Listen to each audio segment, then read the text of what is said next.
the Empire State Building. Z100 New York. Hey, yo, it's Z100, New York's #1 hit music station. I'm Josh Martinez with my guest, 2/3 of Cheat Codes. What's going on, fellas? What's up, Josh? Thanks for having us, man. No. Big day.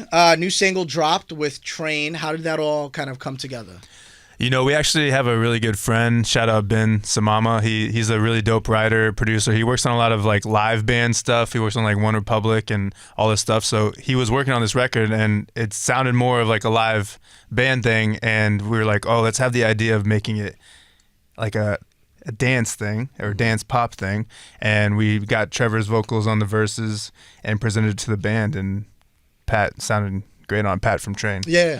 So, but yeah. One of those things when we first heard the demo, it was like we kind of just thought, oh, it kind of sounds like Train. So what could we do to kind of make it sound like us and present it to them and see if it kind of we can meet in the middle and make it happen. Was there any sort of like intimidation with obviously they have a particular type of sound and you guys are arguably on a complete opposite spectrum. Was there any like intimidation about like presenting it to them, or was it just like, hey, if they say no, fuck it, it's ours now? I think like whenever we work with live band type artists, like we did a whole country album, a lot of times they're easier to work with because for them it's like, this is my opportunity to branch out of a sound I don't normally do.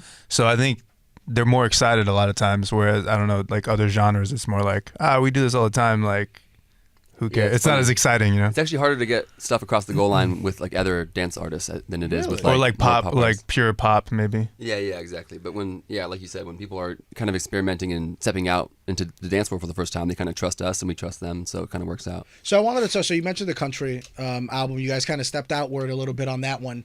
After that was done, and you guys are obviously back kind of on the EDM side of things, is there something else that you guys kind of want to try out and evolve along with? If so, I mean, feel free to divulge. Yeah, I mean, we'll definitely do some more country stuff here and there. We're kind of planning on it to kind of do a single here and there to put them out in between the more pop dance stuff. But as far as other genres, we're always just kind of just doing whatever is inspiring us. We kind of did the dance stuff before it kind of caught that wave that it's catching now, and we're always just kind of doing what feels cool to us, Now, I'm fascinated because obviously today Bloom came out with Train, but then a few days ago a music video came out, the song with Jason Derulo. Was that part of the rollout? Because the song originally came out May 31st. We thought the video was going to be out like way long ago. I was actually with Galantis. He played in Vegas a week or two ago, and he was like, I filmed that in March. Why isn't the video out? So we got it out. I mean, we did it with Atlantic, and like we're not signed to Atlantic or anything. So like I don't know, when you're dealing with different partners, it's not always like clear on the timeline. You're just kind of like, and there's a lot of collaborators. There's Jason. I don't know if you guys knew Enrique Iglesias wrote this. Like he was one of the main writers on the song. I didn't know that. So there's a lot of moving parts that we had to like nail down. So yeah, because Enrique was like on the song originally, and then he was like, I don't really want it to be like a Latin thing. And like all the producers were like, but you're like a Latin dude. So then we switched into more of like a pop dance thing, and yeah. I just figured it was part of like the Bloom rollout of like, hey guys, we have something for you to try out, and then in a couple of days, here's this new song. We'll just spin it like that. We'll there use you go. Yeah, we'll just say that. I appreciate the honesty. We didn't want to put out the morning video like after like a week after Bloom came out, and then that would take away from the Bloom. So it was one of those things where like usually we collaborate with a lot of different artists, but that was a song where there's 3 other artists on it, and they have crazy schedules, and they're all dropping music or videos or whatever. So it was one of those things where it was like, all right, we got to figure out a time that makes sense for everybody. Shout out De La Ghetto, because he's been like huge on just posting the song all the time and promoting the song. And I think he lives in does he live in Miami? I know he's not. He's there a lot. Yeah, he's there a lot. So for some, like you mentioned before, that artists that are kind of in the same world, same realm, same music, they may not want to kind of jump in the exact same artistic pool as you guys are in. Someone like Galantis, for example, like how did that come about? Yeah, we've kind of over the years got like a good relationship with him, but that was like one of the things. Like Galantis is in Sweden, and then De La Ghetto's in Miami, and then Jason's in LA, and like spread out. Yeah, it was like a whole different thing. But yeah, we've been sending stuff back and forth to Galantis for years, and finally this one worked out. So maybe we'll do something again in the future. Yeah, we've been big fans of his, not just Galantis, but him as a producer and songwriter, and his other project, Mike Snow, and all sorts of stuff. He's just a very talented guy. So we've been wanting to do something with him for a while, and we might have some more in the future. You never know. Nice, good to know. You guys were recently touring, been off the road for a little bit, if you will.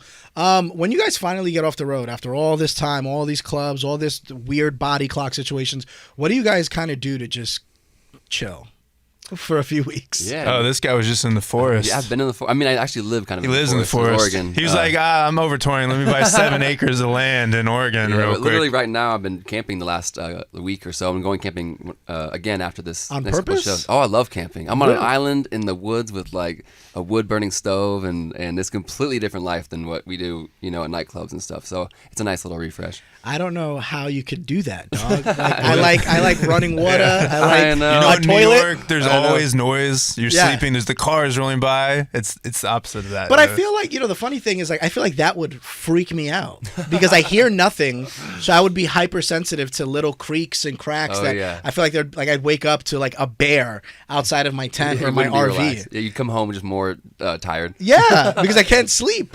I so love it. what about you, Matt? What do you do to kind of wind down? I always bring this idea up because I have family that live in the middle of nowhere in Missouri. I was just there, like 100 acres, fishing. I go hunting a lot. But I always tell them, like, country people are scared of the city and city people are scared of the country. Mm-hmm. And it's so interesting. Oh, my God, I'm in the middle of nowhere. Like, anything could happen. It's like, yeah, but there's no people out. Yeah, I'm in New York. Like, country folk go to the city and they're like, oh, there's too much There's so many people. Like, something bad's going to happen. Yeah, it's like the opposite. I did radio in Des Moines, Iowa, and Cedar Rapids, Iowa, and Dayton, Ohio. So I know firsthand when people meet someone from New York City, it's almost like you're a celebrity to an extent, right? Because it's like, tell us about this city life. Yeah. And it's like, it sucks, actually. I'll tell you how miserable it is.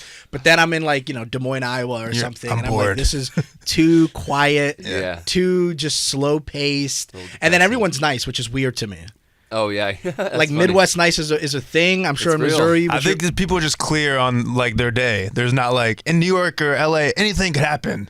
I could run into anybody and I'm gonna make something happen. It's just not gonna happen. And plans there. In Missouri or Des Moines, you're like, I'm definitely doing these 5 things today, and that's probably it. If I run into somebody random, I'm just gonna be nice to them. There's no ulterior motive, You know what? New York City is just a place of ulterior motives. That's what it is. I always tell people, you know what it is? We're going from point A to point B, and everything in between could go fuck itself.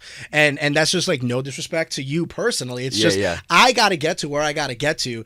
Please don't stop in front of me because I will hate you if you slow me down. I'm trying to catch this train. That's my mentality, at least. I get that. Makes sense. I like it. You guys were teasing for a while now, Find Love Now. Mm-hmm. You guys were teasing it before it finally dropped, and that was another project with multiple artists as well.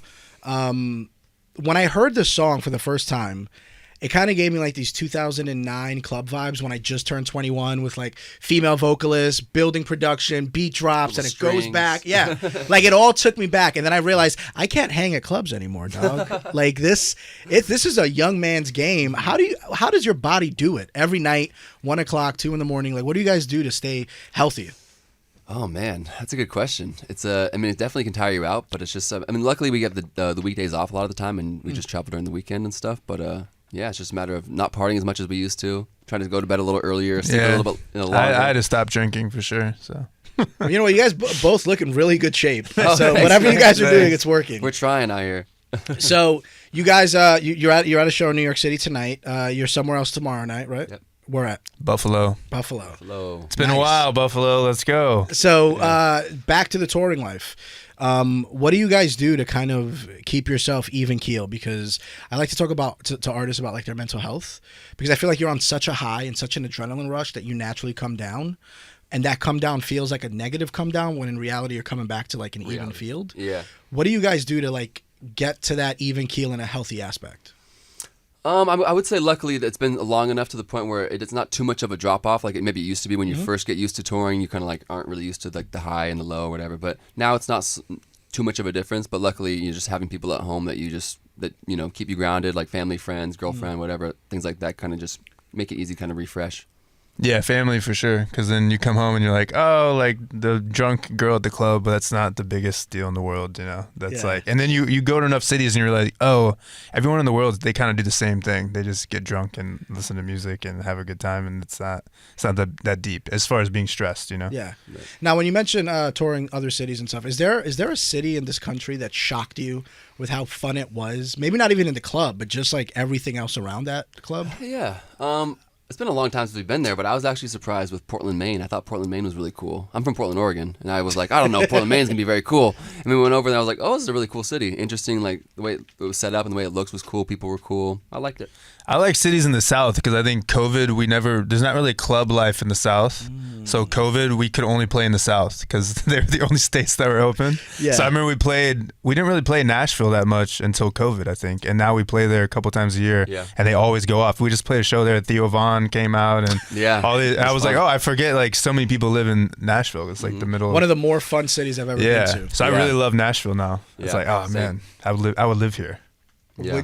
Is that something you I would. Nice. Maybe, you know. And when we did the country album, we were all like, I think heavily considering, like, do we buy Damn, a place yeah, out here? how What's far- going dude, on? how far do we commit, Yeah, you know? this is pretty awesome out here, and just the lifestyle and the way people live. And It's like a good blend of like music, just different than good others. food, and then also friendly, like you said. Like, But I also feel like Nashville is one of those cities that within a 15, 20-minute drive, you can be In a farm, 5, 6, yeah. 7 acres chilling Yeah. with nobody around you. You take that 15, 20-minute drive, you're on Broadway. Yeah, You're by 100%. Bridgestone Arena. You're by all these clubs and bars and lounges and honky tonks and all the fun shit. For the rest of 2024 and beyond, what do you guys have planned? Ooh, we are just now getting into like an album cycle right now. I think this is kind of like the first song off of that sort of off the cycle. We signed a new deal. We're just getting into this, dropping new music, and we're gonna be doing a lot of recording over the next handful of months. And what else we got going? yeah, I mean, we were doing a lot of singles, and now we're kind of doing more of a project or trying to make it more cohesive for the next 12 to 14 songs, if you want to look at it. So, you know, because when you're doing singles and there's different partners, it's always like just random almost, you know? Do you guys feel more pressure doing it, knowing that these songs that we're making have to end up on an album compared to we're just doing these songs, we're going to release them as a single and let them go? I think it's just more artistic. You have more artistic creativity versus if you're doing a collaboration, it's like all the collaborators have to like agree with what you're doing, you know? Right. Otherwise the song doesn't come out and you're just like, okay. Yeah, and I would say it's just maybe it's a little more pressure, but I would say it's more fun. The creative process is a bit more fun as opposed to like when you're doing just individual songs, you're just kind of thinking of that song as opposed to, all right, let's make an album. Let's create a body of work that feels a bit cohesive and like what kind of artists do we want to work with, and it just kind of feels like more of a project that you can kind of think about not just the songs but the visuals and how do we want to present it on tour and what song should we release first and things like that. You can kind of think of it more cohesively and yeah. Final couple questions. What are your favorite memories of New York City? Ooh. I was actually thinking of this because I've been in New York so many times now where I was kind of tired like coming in. I was like, I feel bad because I remember our first time coming to New York, it was like magic. We were like hanging out on like Times Square on like a rooftop, and there's like these tiny apartments where like the rooms are like closets basically. That sounds and accurate. you're in like 3 a.m. dollar pizza. I know that the dollar pizza isn't a thing anymore, which is sad. Inflation, god damn it. So I just think that like 4 a.m. dollar pizza, like first time in New York City, I was like, wow, this is like a great city. Yeah, it's pretty amazing. For me, something that stands out would be when we did Jingle Ball and played Madison Square Garden with Taylor Swift, Sam Smith, whoever. That was just a really cool because when you start doing music, kind of the end all be all, being able to play at Madison Square Garden, so doing that was really fun. And nice answer, by the way, with Jingle Ball being a Z100 show. I like Exactly. There we go. that. One last thing before we go. I'm just genuinely curious, and if you don't have an answer, that's cool. Has there been a song that you heard recently that you were like, fuck, I wish that was ours? Well, ours, I don't know, but like you hear like certain songs, like, Right. damn, that's good, well-written pop song, or like whatever. I think the first thing that came to mind is Teddy Swim's Lose Control. It's just the dynamics. It takes you on a journey. The vocals are insane. The writing is insane. It's soulful, which I don't know. There's a lot of songs that are catchy, but they don't have any soul. Right. And that one like hits you. Hell yeah. I'm loving the new Sabrina Carpenter stuff. I think that Espresso? it's very well. Espresso, please. Yep. I think that it's just so well written for pop music and produced insanely well. Jack Antonoff, I think, did both of them, or at least one of them. But it's just I think Harry Styles started that whole like being able to kind of be a real artist, not just have to be straight pop. You can bring in acoustic guitar, drums, things like that, and still make it feel accessible to a lot of people. Love that. One more time, Cheat Codes. Appreciate you guys coming. Thank you. Thank you. Appreciate it. From the top of the Empire State Building.